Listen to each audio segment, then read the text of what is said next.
Welcome to EMS Period 4 broadcast. I'm Jude Malik. And I'm Kuba W. We're here to talk about interesting stories that are important for middle school students. Our first story is about video games, but there are so many video games and people spend so much time on them. Isn't there a limit? Let's go to Yanni and News Team 2 to find out how video games are affecting teenagers' health.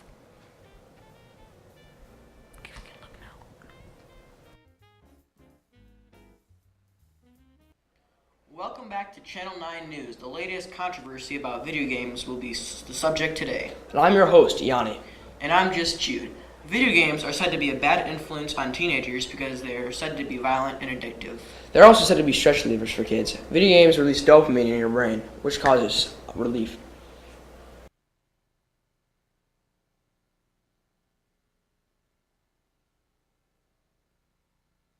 So I'm here with Mr. Stringrati to answer a few questions on video games. All right.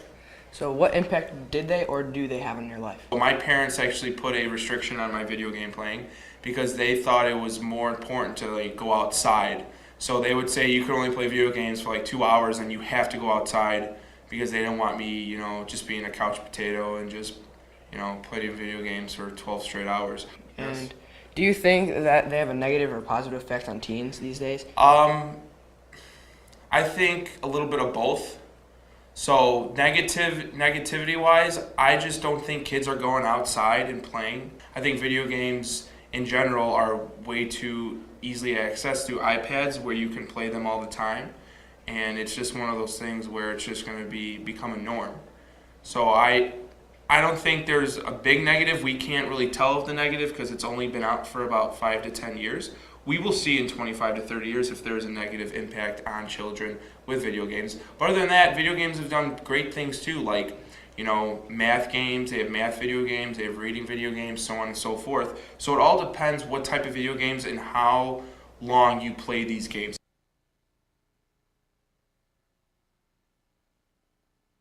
How many Americans play video games at home?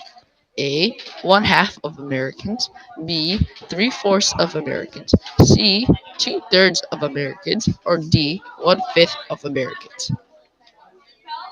The correct answer is C. 2/3 of Americans. We have the survey responses here. Do you think that video games are healthy? 44.9% said they were unhealthy, and 55.1% said they were healthy. And it says, why do you think they are healthy or unhealthy? It says here that they teach you attributes such as determination and strategy. I really like that answer. And we scroll down here. Do you think that video games are a bad influence due to violence? 70.7% said they weren't a bad influence, and then 28.7% they were a bad influence. And what do you think they answered above? It's a virtual way to have fun, and people should not do whatever's happening in real life. So yeah, I agree with that answer. Video games both help and harm the brain and the player's decision. We have some proof here on one review of research by American Psychological Association found that people who play violent video games were slightly more likely to engage in aggressive behavior. Actions like playing a loud sound that people they were competing against could hear over an audio system. However, the APA said playing video games was not enough to cause aggression. Business Insider, FPS games shrinks the mind's hippocampus, which affects memory. But games such as Mario increases it. Scientists have done dozens of studies looking to see if playing video games affects people's health and behavior. If playing video games affects people's health and behavior, there's some evidence that may improve people's visual short-term memory and eye-hand coordination. But researchers keep looking for negative consequences to such an addiction abuse. But there are so many popular video games that have many guns in them. Can these video games have anything to do with gun safety? People have to know when it is safe to use and be around guns. Here's News Team 3 to tell us more about gun safety.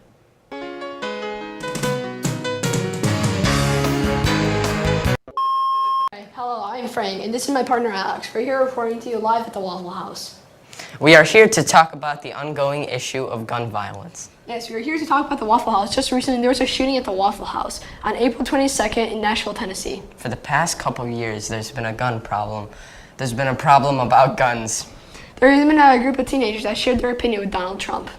There are many gun laws in Illinois and other states, but apparently this does not prevent school shootings.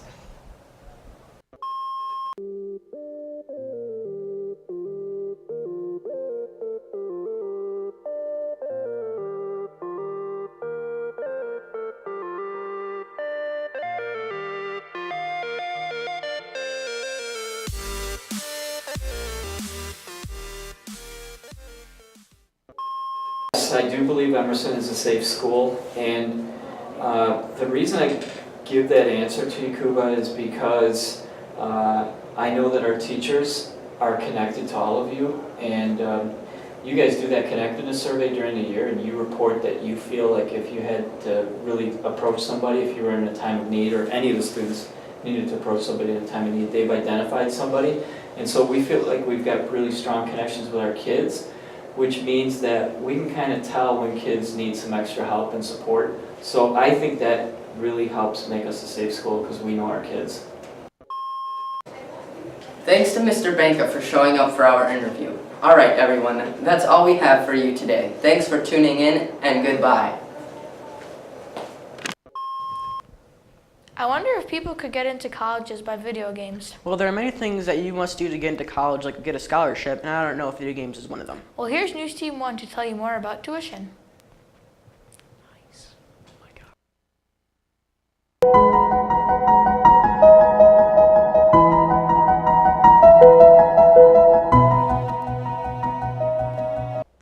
College tuition. What does that mean? How much do we pay? Is it worth going in debt? The tuition for Ivy League schools are growing by 1.9%. This means that the applicants have to pay more than the years past. Now, I mentioned Ivy League schools. This set of particular schools is located on the East Coast. These schools get their name from their ivy-colored brick buildings. We are focusing on Ivy League schools because they are changing their tuition based on the students. This means that they are changing their tuition because they want to make sure that everyone who gets into the school can afford it. 10-second trivia. Which of these is not an Ivy League school? A. Princeton, B. Yale, C. Berkeley, or D. Cornell? The answer is Berkeley. Berkeley is not an Ivy League school. We were fortunate enough to have access to an actual Yale alumni. She is also part of a committee that interviews high school applicants who want to attend Yale. We asked her a few questions via email about her college experience. Our first question for her was why she went to Yale. She told us that she went because she was accepted to play basketball there, and she knew that it was a very good school. The second question we asked was how much it cost for her to go to Yale. She told us that the list price for tuition was $39,000, but she was fortunate enough to get financial aid. Finally, we asked what her thoughts were on the new policies that are trying to help students afford getting into Ivy League schools. She said that, "I think it's a fantastic policy. Bright, hardworking, and deserving students in the world. You would hate to see them miss out on an opportunity to further their education at an Ivy League school, simply because they couldn't afford it."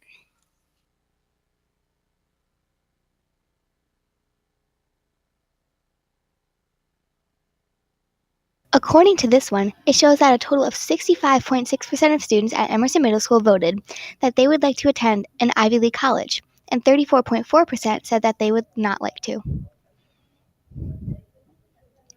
In this next survey, a majority of students voted that the cost to go to an Ivy League school college without financial aid costs between $60,000 to $100,000.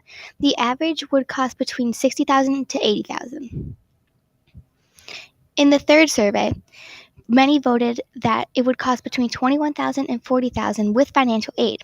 This may surprise people, but it actually costs between $0 and $15,000. And in another survey, one question asked how many students graduate with debt each year. The answer is 42 million, but the majority of students guessed that it was 1,200,000 people. Lastly, we asked how many Ivy League schools these students could name. Many of them didn't even know what an Ivy League school was, but most of them got pretty close.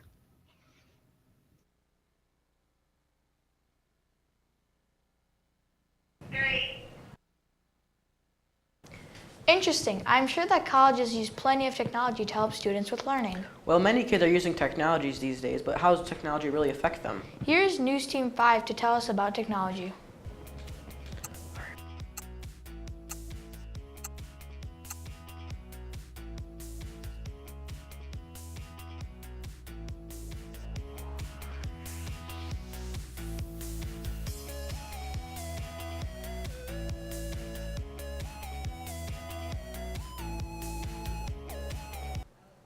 Hi, my name is Isabel, and welcome to NW5 News. And I'm Henry. Thank you all for joining us today. Today, we will be taking a closer look at the world of technology and seeing how it affects kids' social life. Second trivia. What country lacks the most on social skills? USA, England, Korea, or Canada? The correct answer is Korea.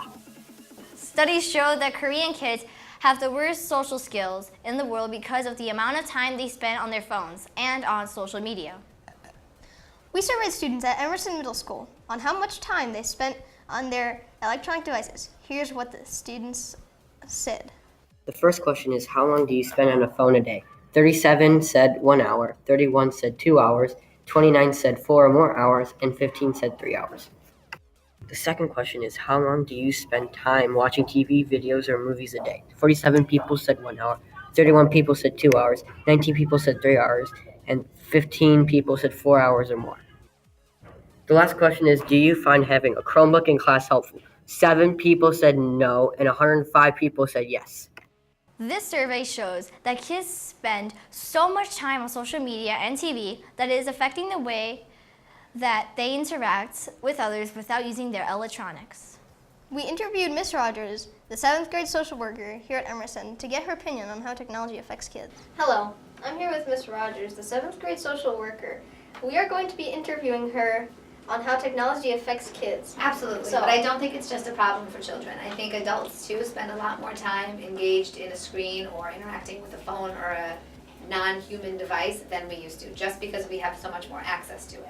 You know, when we grew up, we had television, but we didn't have smartphones, we didn't have all these different types of gaming systems, and so I certainly think there's probably been an uptick in the amount of time people spend engaged with technology than in previous years. Ooh, that's a really good question. I think kids need to be really, really, really, really careful about that. I think it's a great way to interact. I think it can be really a wonderful way to meet people with similar interests from a variety of different places, but I think you have to make sure that you're being safe, which means sharing no identifying information, making sure your parents are aware of who you're communicating with, just because there are people out there who have not so great motives, and you want to make sure you're protecting yourself. Thank you for sitting down with us today. My pleasure. And talking about how technology affects kids. A question that a lot of people wonder is, are kids becoming more mean to each other online because they don't have to face them in person? People are making Instagram accounts that have no identity, so no one knows who the cyberbully is. Kids are afraid to tell a trusted adult because it could be embarrassing or get them in trouble. Even though you might not want to tell a trusted adult, they are able to help with the situation. In that way, cyberbullying will stop. From decades to seconds, this was NW5 News with Isabel and Henry. Thank you for watching. Until next time. Almost all music is played on new technology. Yeah, I listen to music off technology all the time. Here's News Team 4 to tell us about music. Oh, didn't see you there. Well, Chloe and I were just listening to some awesome music. Yeah, this is our favorite. We are going into news stories about how music can affect you in a good or bad way. Also, you can learn some of the history of music, so let's get to the news. What was the first song ever created? A, 2,000 years ago, B, 3,400 years ago, C, 5,000 years ago, or D, 4,800 years ago?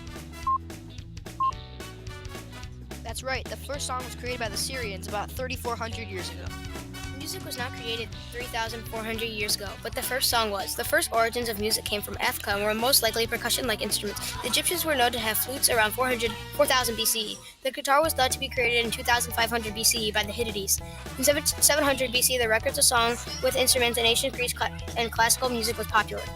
Nowadays, there are lots of different types of music and listen to and enjoy it around the world. People listen to pop, rap, country, and so much more. Music has become a central part of people's lives, providing them with jobs and hobbies. Music brings people together every day to listen all day and daily.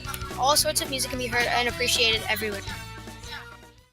Hi, I'm Kate, this is Jose, and we're interviewing Miss Russell about music.